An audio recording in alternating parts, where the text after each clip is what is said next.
नमस्कार, मी अनिल उपाध्ये. शिवसिद्ध बातमीपत्रात आपलं स्वागत आहे. पाहूया आजची बातमी.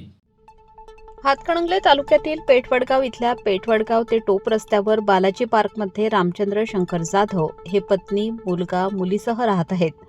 दिनांक 26 रोजी रात्री 12:30च्या दरम्यान हातकणंगले तालुक्यातील पुलाची शिरोली इथले प्रशांत उबाळे, आदिनाथ नसरिंगे, रोहित शहाजी सातपुते, प्रताप शिवाजी भोरे, अली तानेखान, विशाल कांबळे, अनिकेत कांबळे आणि अनोळखी एक व्यक्ती यांनी रामचंद्र जाधव यांच्या घरात घुसून जाधव यांचा मुलगा ऋत्विक याची चौकशी करत मकानदार यांच्या मुलाला मारहाण केली. त्याचबरोबर रामचंद्र जाधव यांच्या पत्नीचे आणि मुलीचे मोबाईल जबरदस्तीने काढून घेऊन शिवीगाळ केली.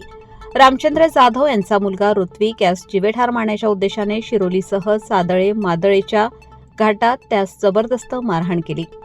यामध्ये तो गंभीर जखमी होऊन बेशुद्ध पडल्याने त्याला उपचारासाठी दवाखान्यात दाखल करण्यात आले आहे. याबाबतची फिर्याद रामचंद्र जाधव यांनी दिली असून प्रशांत उबाळे, आदिनाथ नसरिंगे, रोहित शहाजी सातपुते, प्रताप शिवाजी भोरे, अली तानेखान, विशाल कांबळे, अनिकेत कांबळे या 7 जणांच्यावर पेठवडगाव पोलीस ठाण्यात गुन्हा दाखल करण्यात आला आहे.